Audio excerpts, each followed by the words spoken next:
العلا بكماله كشف الدجى بجماله حسنت جميع خصاله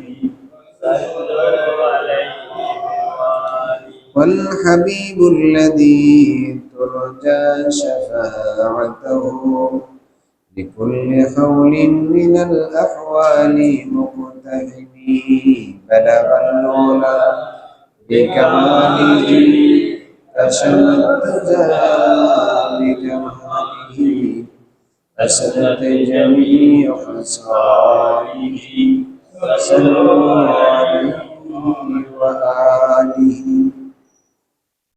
আল্লাহ তাআলার দরবারে শুকরগুজার হচ্ছি, সকলে পড়ছি আলহামদুলিল্লাহ। আলহামদুলিল্লাহ। জিলহজ মাস অত্যন্ত গুরুত্বপূর্ণ এবং ফজিলতপূর্ণ।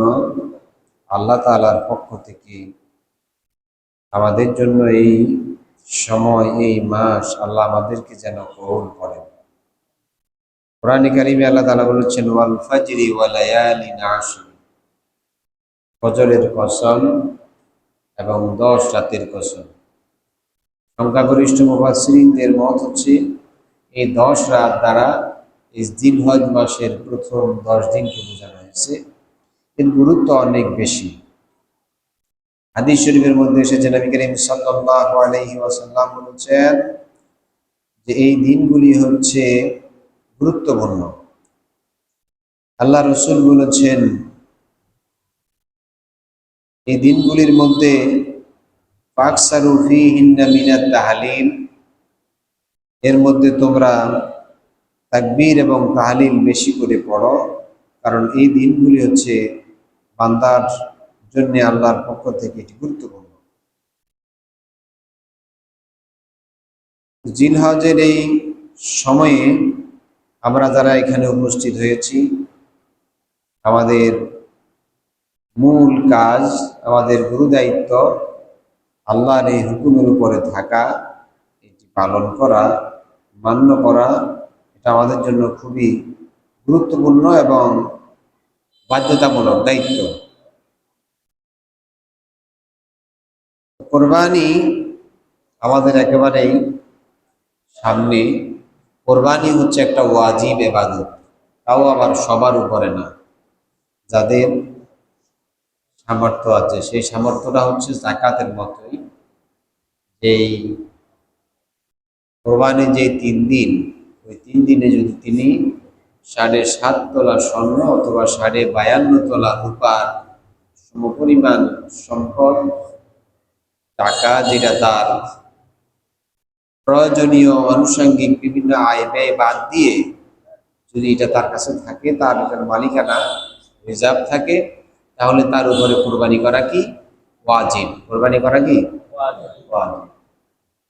কোরবানির যে ইতিহাস সেটা আমরা শুনেছি। আবহমান কাল থেকে এটি সবার উপরে আল্লাহ তাআলা বাধ্য করেছেন, দায়িত্ব দিয়েছেন এবং তিনি বলেছেন ওয়ালিকুল্লি উম্মাতিন জাআলনাহু মানসাকান লিয়াযকুরু ইসমাল্লাহি আলা মা রাযাকাহুম মিন বাহিমাতিল আনআম।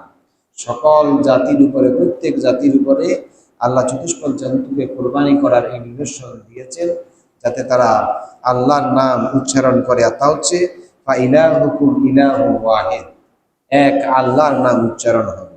এই জন্য আমাদের জন্য আল্লাহর নাম ছাড়া অন্য কোনো পশু কারো নামে জবে করলে সেটা মুসলমানদের জন্য খাওয়া কি নয়, হালাল নয়, সেটা সম্পূর্ণরূপে হারাম।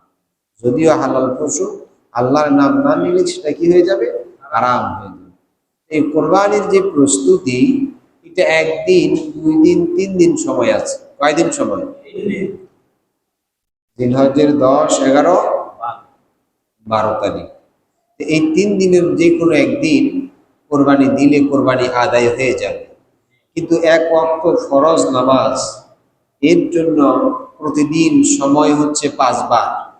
1 ওয়াক্ত 5 ওয়াক্ত নামাজ প্রতিদিন কয়বার পড়তে হয়? 5 বার।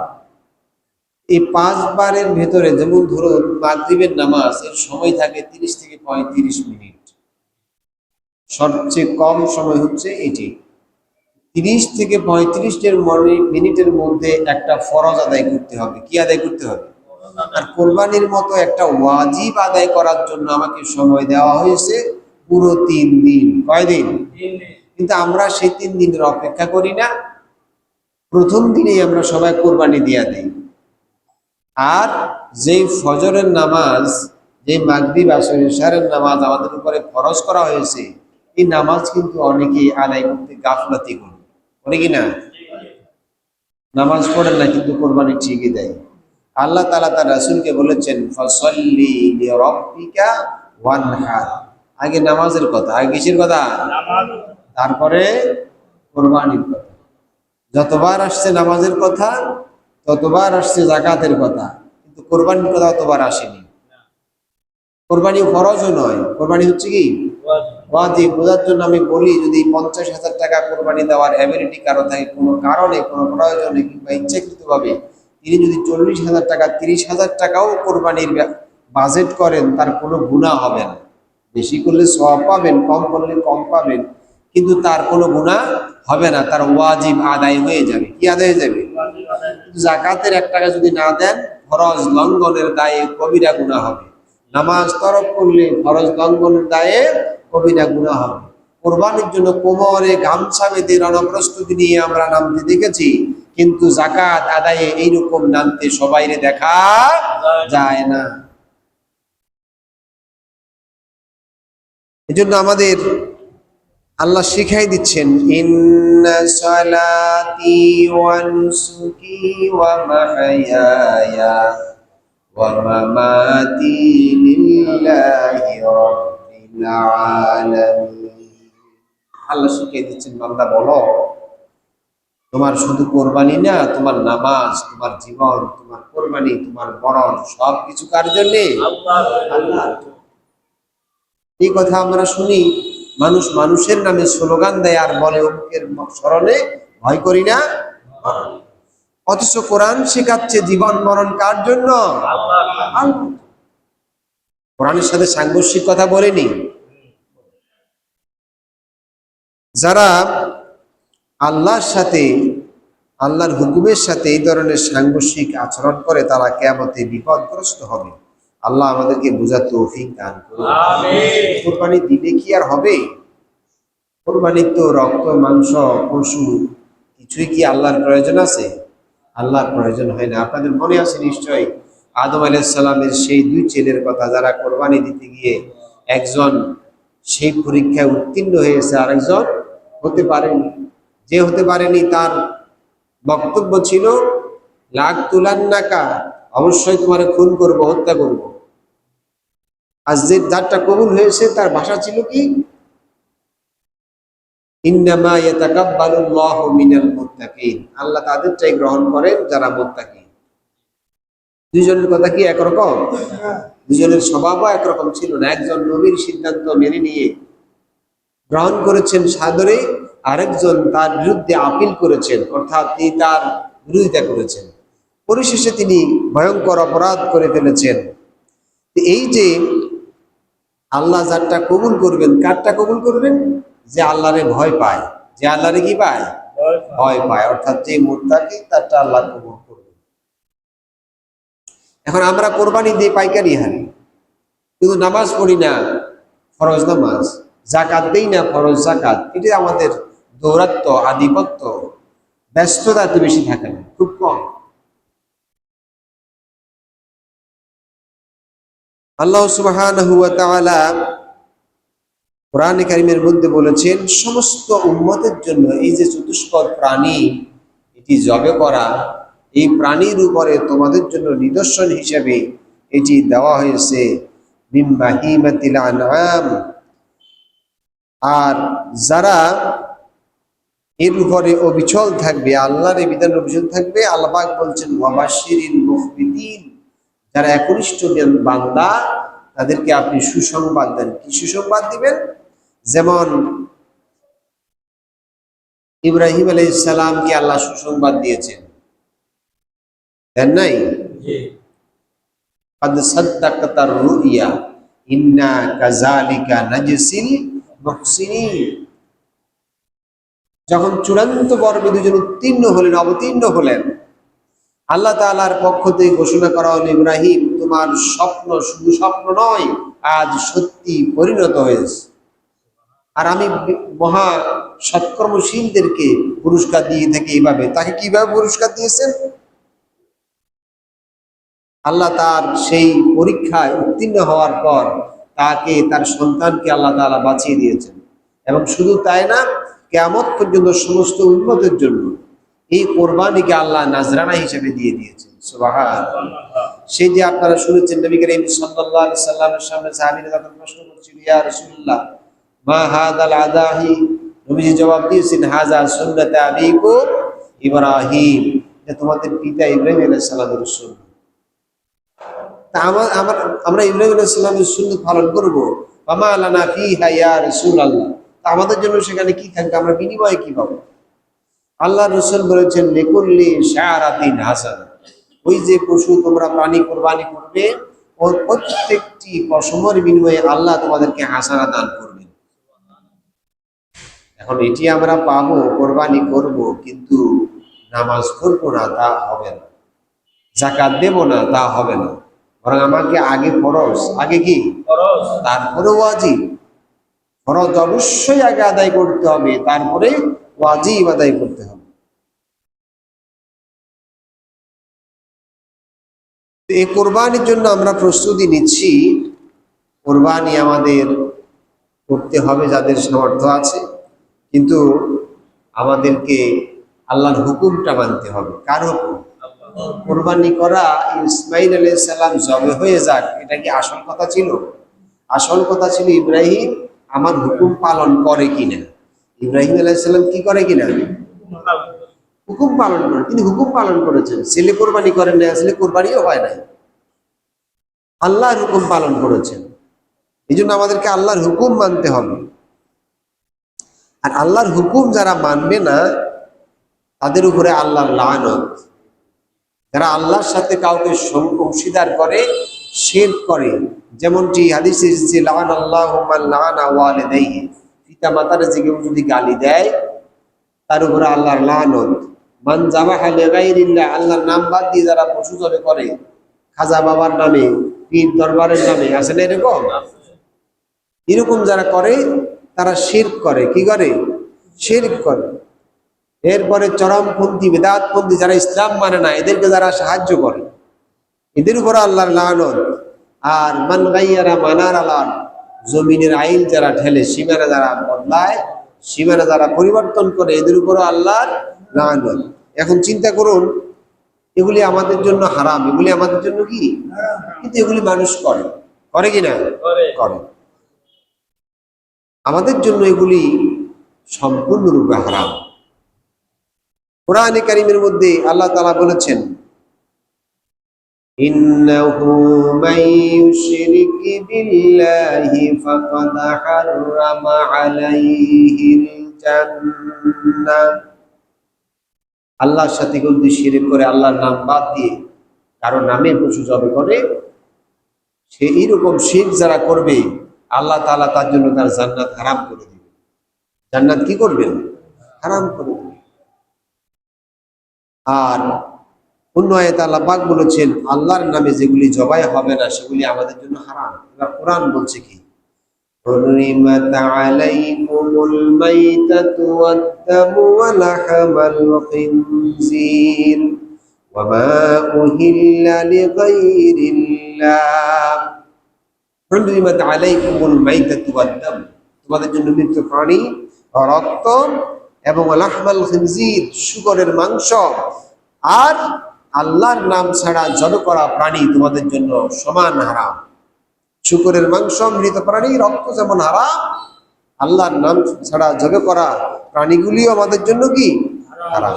এই জন্য কোরবানি করব আল্লাহর শুকরিয়া আদায়ের জন্য, আল্লাহর হুকুম পালনের জন্য, কিন্তু নামাজ, আল্লাহর ফরজ হুকুম পালন করব না, কোরবানি করব, এই কোরবানির কোনো দাম নাই। জাকাত দিব না, কোরবানি করব, এই কোরবানির দাম নাই, আগে জাকাত আদায় করো, কারণ যেহেতু সেটা খরচ। আর যারা এমনটা করবে, وَمَأْوَاهُ النَّارُ وَمَا لِلظَّالِمِينَ مِنْ أَنصَارٍ। এরকম করে যারা নিজেদের উপরে জুলম করবে, জালিমের কাতারে যারা নিমজ্জিত হবে, আল্লাহ তাদের জন্য কোনো সাহায্যকারী দেবেন না, তারা কোনো সাহায্য পাবে না। সাহায্য আল্লাহর পেতে হলে, আল্লাহর পক্ষ থেকে সাহায্য পাইতে হলে আল্লাহর হুকুম মানতে হবে, আল্লাহর হুকুম মানতে হবে। আরে ভাই, দিন শেষে তো একজন শ্রমিক চিন্তা করে যে সারাদিন কাজের শেষে সন্ধ্যায় একটা পারিশ্রমিক পাবে, মাস শেষে চিন্তা করে যিনি চাকরি করেন মাস শেষে একটা বিল পাবেন, চিন্তা করে কিনা? তা আপনিও তো দুনিয়ার জীবন শেষে একটা চিন্তা থাকা দরকার যে দুনিয়ার শেষে আমার জীবনের সমস্ত কর্মের একটা বিনিময় আমাকে প্রদান করা হবে। এখন আমরা সবাই সেই বিনিময়ে পাওয়ার আশা করি আর না করি দেওয়া হবে। আশা করলেও দেওয়া হবে, না করলেও, চাইলেও দেওয়া হবে, না চাইলেও তা দেওয়া হবে। গ্রহণ করতে সবাই বাধ্য। আল্লাহর নামে বাদ দিয়ে যদি মানুষের নামে করি, কিয়ামতের দিন বিপদগ্রস্ত হবে, বিধ্বস্ত হবে, লাঞ্ছিত হবে, অপমানিত হবে। কোরবানির ঈদ, ঈদুল আযহা, উৎসর্গের ঈদ। সেই উৎসর্গ কি? সেই উৎসর্গ হচ্ছে ত্যাগ। কোরআনে কারীমে যদি আমরা লক্ষ্য করি, আল্লাহ পাক বলছেন, লাইয়ানালাল্লাহা লুহুমুহা ওয়ালা দিমাউহা ওয়ালাকিন ইয়ানালুহুত তাকওয়া মিনকুম। তোমাদের প্রাণী, তার রক্ত, তার মাংস, এগুলি আল্লাহর প্রয়োজন নেই।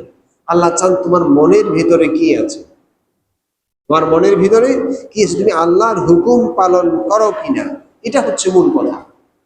মূল কথা কি? আল্লাহর হুকুম পালন করছো কিনা। তুমি দুনিয়ার সব কিছু করো, দুনিয়ার সব আইন তৈরি করো, কিন্তু আল্লাহর হুকুমের আইনটা তুমি তৈরি করো না। তৈরি করো না মানে তুমি মানো না। আমাদের দেশে হয় না এরকম?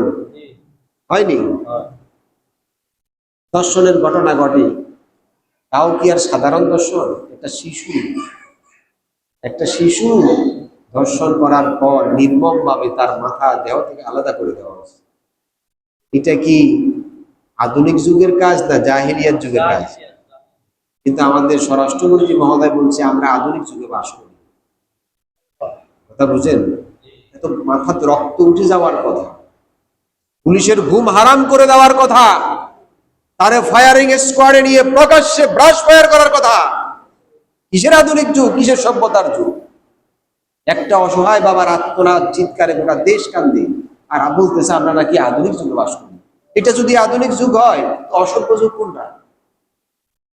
একদিন প্রযুক্তি ইউনিভার্সিটির পাশ দিয়ে গাড়িতে যাচ্ছিলাম, সিএনজি, এক গ্রাম্য মহিলা, তিনি আমাদের গাড়িতে বসা।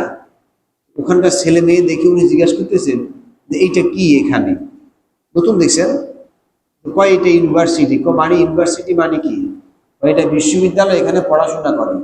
কত এই যে ছেলে মেয়ে দুইটা, একটার গায়ের উপর একটা শুয়ে আছে, এটার নাম নেই ইউনিভার্সিটি। কথা বুঝেন না? বন্ধুরা সবাই হাসতেছে। এই মহিলা বুঝছে এটার নামে কি ইউনিভার্সিটি। এখন আমরা আধুনিক যুগের সবক পাচ্ছি, খুন করে শিশুর লাশ দ্বিখণ্ডিত করে দেওয়া হচ্ছে, তারপরও আমরা আধুনিক যুগে আছি। নাউযুবিল্লাহ। এই শাস্তির ব্যাপারে, এদের শাস্তি কোরআনে আছে না? কথা কন না, কোরআনে আসেনি? কি শাস্তি বলছে? অবিবাহিত হলে 100 দোররা, বিবাহিত হলে পাথর, কোমর পর্যন্ত মাটিতে পুঁতে পাথর মেরে শেষ করতে হবে। এটা কে বিধান নাজিল করলেন? আল্লাহ। আচ্ছা, আপনারা এবারে একটু ঠান্ডা মাথায় চিন্তা করে জবাব দেন। এই ধর্ষণকারী, যে ধর্ষণ করেছে, যে খুন করেছে, একজন লোক, আপনারা কেউ এর পক্ষে যাবেন? তাহলে কোরআনের এই আইন বাস্তবায়ন করতে বাধা দেয় কে? বাধা কোথায়? আমার মনে হয় না এই বাংলাদেশে যদি 20 কোটির ভিতরে 17-18 কোটি মুসলমান হয়, এমনকি অমুসলিমরাও এর বিরোধিতা করবে না। করবে? তা আমাদের 300 সংসদ কেন একমত হয়ে এটা করতে পারেন না? আবার করবা এর চক্র, আমার দেশ, আমার জাতি, আমার মানুষ, বাইরের চক্র নিয়ে আমি কি, আমার দেশে খুন হচ্ছে, আমার দেশে দর্শন হচ্ছে, আমি চুপ থাকবো? কতগুলি শিশু এ পর্যন্ত এই ঘটনা শিকার হয়েছে। একটা দুইটা হয়েছে? হইলে কয়দিন মিছিল মিটিং, কই আমাদের নারীবাদী অনেক শুভাকাঙ্ক্ষী আছে না, আলাপ জলাপ আছে এখন, চুপচাপ। আমরা চাই না কোনো শিশু নির্যাতিত হোক, আমরা কোনো চাই না মায়ের বুক খালি হোক, আমরা চাই না কোনো বাবা আর্তনাদ করুক, আমরা চাই না কোনো নারী লাঞ্ছিত, নির্যাতিত, নিপীড়িত, নিষ্পিত, বঞ্চিত, নিহত। আল্লাহ যে আইন দিয়েছেন এটা যদি বাস্তবায়ন করেন, ভাই খুব মাথা খাটাই কথাগুলি শুনেন, খুব মাথা খাটাই শুনেন। যখন মানুষ মারা যায় তখন আমরা কাফনের কাপড় পরাই, সুন্দর করে গোসল করাই, আতর সুরমা লাগাই, খাটে নেই, ঢেকে রেখে পর্দা সহকারে কবরে রাখি কি? কোন নিয়ম এটা? সুন্নতি নিয়মে, আল্লাহ রাসূলের নিয়মে, আল্লাহর নিয়মিত। আল্লাহর নিয়মে জীবনের শেষটা সবাই করে, কেউ তো বাদ দেয় না। দুনিয়াতে বাদ দেন কেন? আমি সব সময় আপনাদেরকে বোঝাবার জন্য বলি, যে কোনো জিনিস, এই যে যন্ত্রটা, এটা যিনি আবিষ্কার করলেন, এটা কিভাবে ভালো থাকবে, কিভাবে চলবে, এটা ইনি বেশি বোঝেন না আমরা বেশি বুঝি? যিনি আবিষ্কার করেছেন তিনি বেশি বোঝেন। এই মাইক যিনি তৈরি করলেন, এই মাইক কিভাবে চালানো হবে, কিভাবে চলবে, এটা আমরা বুঝি না, তিনি বেশি বোঝেন। আপনি যখন ছোট্ট একটা 10 টাকার একটা ওষুধ কিনবেন, একটা ড্রপ কিনবেন, ওর ভেতরে একটা কাগজ থাকে, কি থাকে?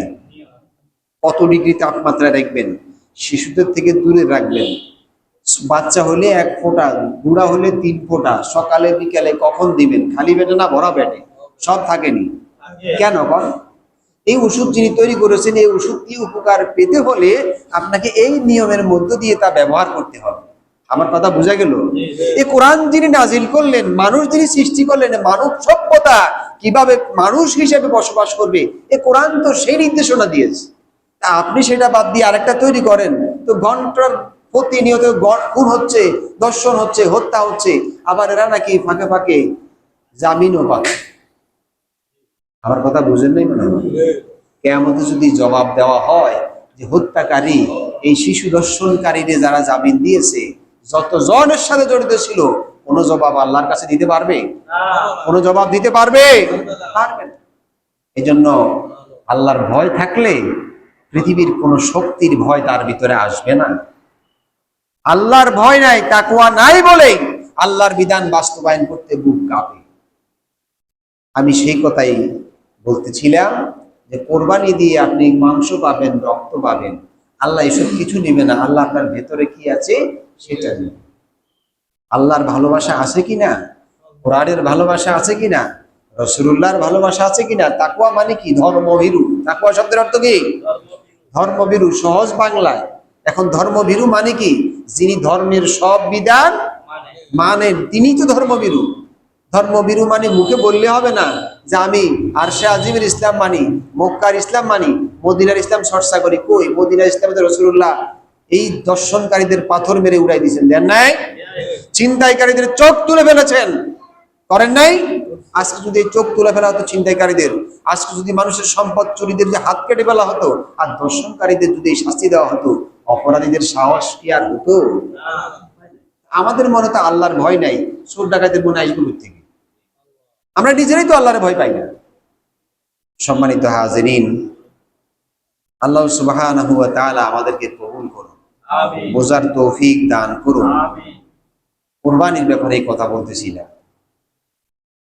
এই 9 দিনের 10 দিনের যে গুরুত্বপূর্ণ, এগুলি আপনারা শুনেছেন আগে, আবারও বোঝাই দিচ্ছি। গুরুত্বপূর্ণ, সবসময় বেশি করে তেলাওয়াত, জিকির, আজকার এগুলি করার চেষ্টা করবেন এই সময়গুলোতে। আর 9 তারিখ ফজর থেকে 13 তারিখ আসর পর্যন্ত, 9 তারিখ ফজর থেকে আসর পর্যন্ত তাকবীর বলতে হবে। তাকবীর বলা কি? প্রত্যেক ফরজ নামাজের পরে অন্তত একবার উচ্চ আওয়াজে তাকবীর বলা কি? ফাকসারু ফীহিন্না তাহলিল। রাসূলুল্লাহ বলেছেন বেশি করে তাহলিল পড়ো, অর্থাৎ এই তাকবীর বলো। তাহলে তাকবীর হবে আমাদের 9 তারিখ ফজর থেকে 13 তারিখ আসর পর্যন্ত, এইটা করবেন। কোরবানির ব্যাপারে যে মাসলা, এগুলি কম বেশ সবাই জানেন। একটা বড় পশু যেটা গরু মহিষ, ওই এদিন আবার একজনে প্রশ্ন নিয়ে আসলো, এক জায়গায় বসছিলাম যে মহিষ দিয়ে নাকি কোরবানি দেওয়া যাবে না। আমি যে গেলাম কি হয়েছে, কয় মহিষ তো গৃহপালিত পশু না। আমি বলছি আপনি জীবনে মহিষ দেখছেন? যে হুজুর ফতুয়া দিছে মহিষ দিয়ে কোরবানি দেওয়া যাবে না, ওরা জিগাইন বলে তুমি জীবনে মহিষ দেখছো চোখে? যুক্তি কি? কয় যুক্তি মহিষ নাকি গৃহপালিত প্রাণী না, এটা বনে জঙ্গলে থাকে। আমি বলছি হুজুরকে নিয়ে আসিও, মহিষ কোথায় কোথায় পালে, কিভাবে পালে, আমি চোখ নিয়ে প্র্যাকটিক্যাল দেখাই দেব। আন্দাজে ফতুয়া দেয়। গরু এবং মহিষ একই হুকুম, ওট একই হুকুম। একটা প্রাণীতে সর্বোচ্চ কয়জন? 7 জন অংশগ্রহণ করতে পারবেন। একটা ছোট বকরি, ভেড়া, ছাগল, দুম্বা, এই প্রজাতীয় প্রাণীর ভেতরে একটা প্রাণীতে 1 জন। এদের বয়স কমপক্ষে 6 মাস, 19-20 যদি হৃষ্টপুষ্ট হয় তাও জায়েজ। কথা বোঝা গেল তো? আর অঙ্গহানির ব্যাপারে আপনারা বুঝেন এক কথায়, যেটাতে কোনো খুঁত নেই। এখন আরেকটা কথা আছে, হাসি করায়নি, হ্যাঁ, এক শ্রেণী যাবে এটার বিরুদ্ধে ফতুয়া দেয়। কথা বুঝছেন কিনা? ওই যে এরা বলে যে এটা তো একটা অঙ্গ ড্যামেজ করা হয়েছে, এটাও জায়েজ। হাদিসে যে রাসূলুল্লাহ খাসি জবে করেছিলেন, কোরবানি দিয়েছিলেন, এটা জায়েজ। কথা বোঝা গেল? কোনো খুঁত নাই, এটা এটা জায়েজ। এই হলো কোরবানির বিধান। আর কোরবানির যে পশু, তার যে মাংস, এগুলির যে ডিস্ট্রিবিউশন, যেটার ভাগ, এটা হচ্ছে ফরজও নয়, ওয়াজিবও নয়, এটা সুন্নাত বলা হয়। আপনি 3 ভাগ করবেন। কয় ভাগ? ফরজ নয়, 3 ভাগ করবেন। 1 ভাগ নিজে রাখবেন, আত্মীয় স্বজনদের 1 ভাগ দিবেন, আরেকবার কুলু ওয়া আতইমু বাইসাল ফাকির, রাসূলুল্লাহ বলেছেন তোমরা খাও, ওয়াদাখিরু, নিজের প্রয়োজনের সংরক্ষণ করে রাখো। আমরা ফ্রিজে রাখি না, ওই কুরবানির মাংস এখনো অনেকের আসেনি, অসুবিধা নেই, এটা অনুমোদন দিয়েছে আপনাকে, রাখতে পারবেন। কিন্তু কিছু অংশ দরিদ্রদেরকে দেবেন আর আত্মীয় স্বজনকে দেবেন। আরেকটা মাসালা হচ্ছে, ওই পশু তৈরি করতে সেখানে যে যারা কাজ করবে, শ্রমিক হিসেবে যারা পরিশ্রম করবে, তাদের পারিশ্রমিক সম্পূর্ণ আলাদা।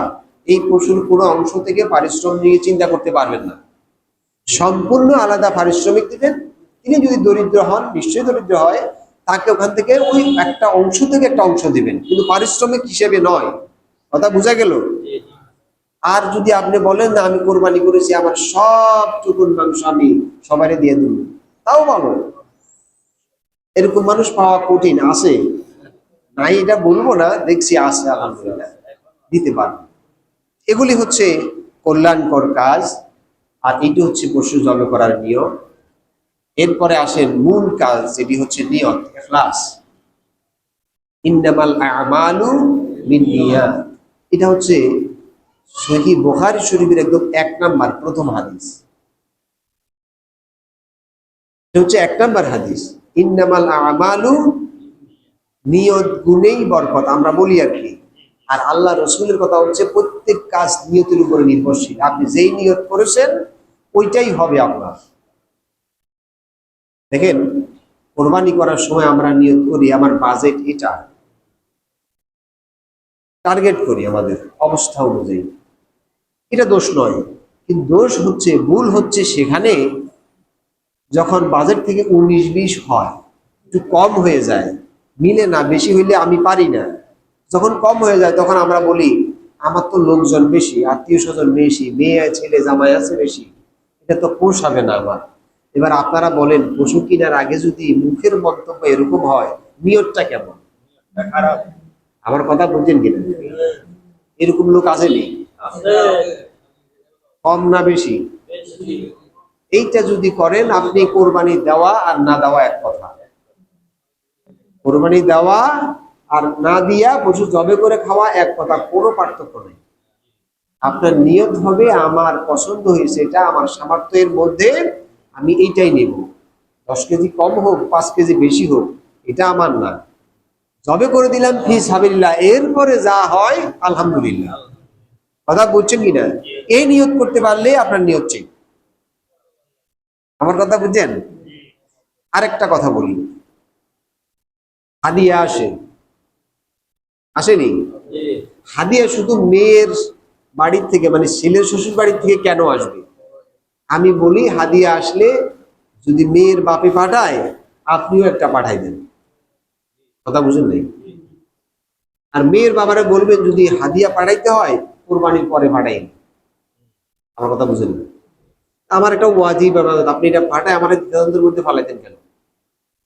আপনি যখন আমার একটা গরু দেওয়ার শখে আছে, আমার বাড়িতে আপনি মেয়েরে দেন, আমারে দেন, আমার পরিবারের দেন, শখ আছে, দেওয়ার ইচ্ছা আছে, সৎ নিয়ত আছে, আপনি ঈদের পরে দিয়ে। ঈদের আগে কেন দিবেন? এই সংস্কৃতি কে শিখেছে আপনার? আমার কথা বুঝা গেল?